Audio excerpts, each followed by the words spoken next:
देव की जय। बंदी छोड़ कबीर परमेश्वर जी की जय। बंदी छोड़ गरीबदास जी महाराज जी की जय। स्वामी राम देवानंद जी गुरु महाराज जी की जय हो।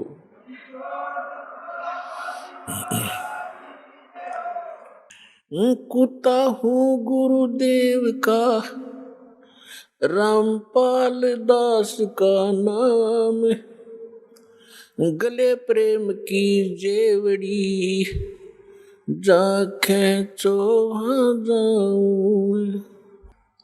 परम पिता परमात्मा पूर्ण ब्रह्म सारी सृष्टि के रचनहार कबीर देव कबीर साहेब बंदी छोड़ कबीर परमेश्वर जी,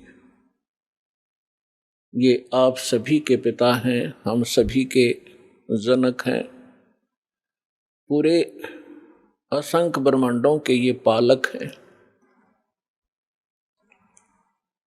और पुण्यात्माओं, हम अपने पिता को भूलकर किसी अन्य से वो सुख, वो अपना राइट मांग रहे हैं जो कभी नहीं दे सकता, जो पिता दे सकता है। पिता अपने पुत्र पुत्री को अपनी सर्व संपत्ति दे देता है सहर्ष। पिता को छोड़कर यदि हम किसी रिलेटिव से ये आस करें, वो कभी नहीं हो सकता। ठीक इसी प्रकार हम अपने पिता को छोड़कर उस परम पिता सर्वशक्तिमान सर्वसृष्टि रचनहार कबीर परमेश्वर को छोड़कर हम अन्य भगवानों से वो डिमांड करते रहे, हमें सुख दे भगवान, हमें निरोग कर भगवान, आपत्तियों का निवारण करे परमात्मा, ये कभी नहीं कर सकते। एक समर्थ परमात्मा है जिसका आज तक हमें ज्ञान नहीं था, और वो यहाँ आकर 120 वर्ष रहे, अपनी महिमा बता भी गए और दिखा भी गए। लेकिन हम बालक हैं, बालक की बुद्धि बालक जैसी ही होती है। वो 1000 रुपये के नोट को पकड़कर पाड़ देता है, खेलता खेलता उसको फाड़ देता है, उसको कूड़े में डाल देता है, अग्नि में डाल देता है, क्योंकि उसको उसकी कीमत का पता नहीं। हमारे साथ ऐसा ही होता रहा, क्योंकि हम अध्यात्म ज्ञान से परिचित नहीं हो सके, क्योंकि जिन धर्म गुरुओं को हम आध्यात्मिक टीचर मानते थे, अध्यापक मानते थे, वो अध्यापक नहीं थे। वो तो आप और हमारे जैसे ही ज्ञान के सत्र के व्यक्ति थे। उनको अपने धर्म के सद्ग्रंथों का भी ज्ञान नहीं था, और जिस कारण से हम परमात्मा को पहचानने में और उससे प्राप्त होने वाले सुखों को प्राप्त से वंचित रहे, असफल रहे। अब उसी परमेश्वर ने दया करी, यहाँ आके अपना भेद बता के चले गए। उसके बाद अपने प्यारी आत्माओं को मिले, जैसा भगवान मिला ही करते हैं, उनका विधान है, वेदों के अंदर प्रमाण है कि वो पूर्ण परमात्मा सर्व सृष्टि रचनहार सबका पालक ऊपर के लोक में रहता है, सतलोक में, और वहां से सह शरीर चलकर आता है। यहाँ नेक अच्छी आत्माओं को मिलता है जो दृढ़ भक्त होते, उनको अपने से परिचित करवाता है, सचखंड सतलोक ले जाता है, फिर उनको वापस छोड़ देता है। परमात्मा से परिचित वो महान आत्माएं संत उस परमेश्वर के यथार्थ ज्ञान का प्रचार किया करते हैं, लेकिन उनकी संख्या कम होती है, और वो ज्ञान सत्य होता है। पूरा विश्व असत्य ज्ञान से परिपूर्ण होता है, ओतप्रोत होता है, जिस कारण से हम भगवान को भी ठुकरा दिया हमने, और उन महापुरुषों के अमृतवाणी को भी स्वीकार नहीं किया जिन्होंने परमात्मा को देखा और पाया था। उनमें से कौन कौन है? आदरणीय धर्मदास साहिब जी, आदरणीय मलकदास साहिब जी, आदरणीय नानक साहिब जी,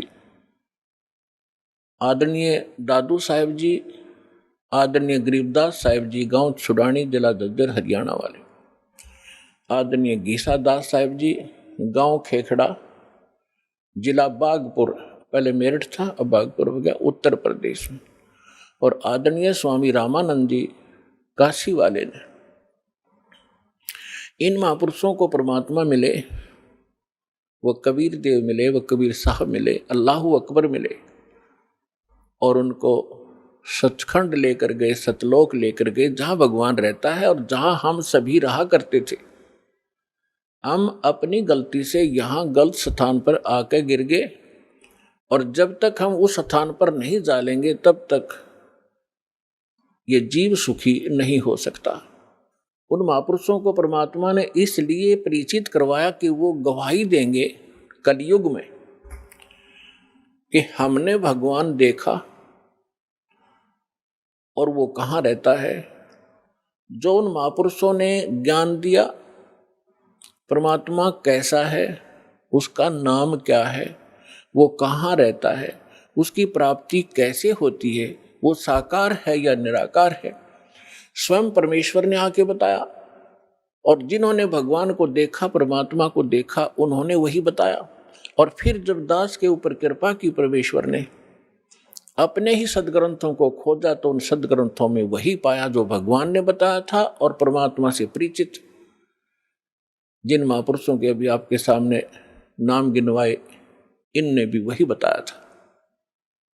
और जो साधना हमारे सदग्रंथों में लिखी है, सबसे पहला प्रश्न यही आता है मन में कि भगवान किसने देखा है। अभी दास ने आपके रूबरू जिन महापुरुषों के शुभ नाम की गिनाए, इन्होंने भगवान को देखा है, इन्होंने भगवान को पाया है। और भगवान कैसा है? भगवान साकार है, मनुष्य सदृश है, हमरे ही उनिहार है, हमारा सृजनहार। हमारा भगवान हमारे ही जैसी उनिहार का है, यानी मनुष्य सदृश ही है, लेकिन उसके सामर्थ्य में और जीव के सामर्थ्य में दिन और रात का अंतर है। वो सर्वशक्तिमान है, सर्वसृष्टि रचनहार है, सबका पालक है, लेकिन है मनुष्य जैसा ही। फिर तीसरा आता है कि परमात्मा मिलता कैसे है। जैसे ज्ञान भी हो जाएगा, भगवान ऐसा है, भगवान वहाँ रहता है, परमात्मा ये सुख देता है, जब तक उसका समाधान नहीं मिला, उस स्थान को पाने की विधि प्रॉपर नहीं मिली, तो ज्ञान भी व्यर्थ है। तो अब वो साधना कौन सी है जिससे वो स्थान प्राप्त होगा, जो श्रीमद् भगवत गीता अध्याय नंबर 18 के श्लोक नंबर 62 में, गीता अध्याय नंबर 15 के श्लोक नंबर 4 में वर्णन किया हुआ है कि अर्जुन तू सर्व भाव से उस परमेश्वर की शरण में जा।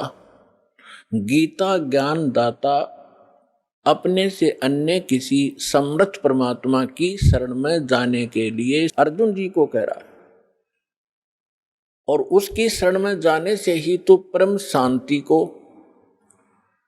और शाश्वत स्थान को, शाश्वत स्थान मीन जिसका कभी नाश ना हो, सत्यलोक, अविनाशी लोक, अमर लोक को प्राप्त होगा। और गीता ज्ञानदाता अपने विषय में कहता, गीता अध्याय नंबर 2 के श्लोक नंबर 12 में, गीता अध्याय नंबर 4 के श्लोक 5 और 9 में, गीता अध्याय नंबर 10 के श्लोक नंबर 2 में, कि अर्जुन तेरे और मेरे बहुत जन्म हो चुके हैं, तू नहीं जानता, मैं जानता।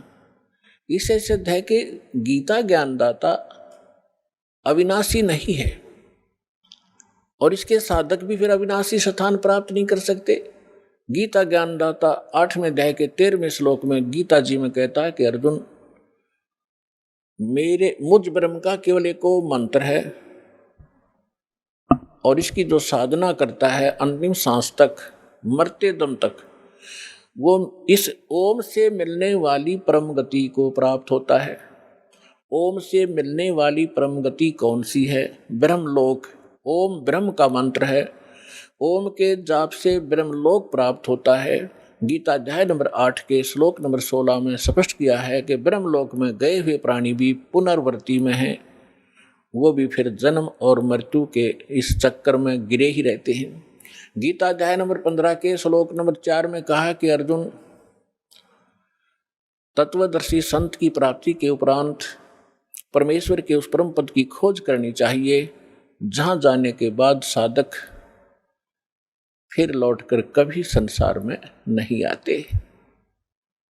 और जिस परमेश्वर ने सब ब्रह्मांडों की रचना की है, जिससे संसार रूपी वृक्ष की प्रवृत्ति विस्तार को प्राप्त हुई है, यानी संसार रूपी वृक्ष का 15वें अध्याय के अंदर एक एग्जाम्पल है, फॉर एग्जाम्पल, उदाहरण के तौर पे बताया है कि ये सारा संसार समझो उल्टा लटका हुआ संसार तुल्य है, वृक्ष तुल्य है।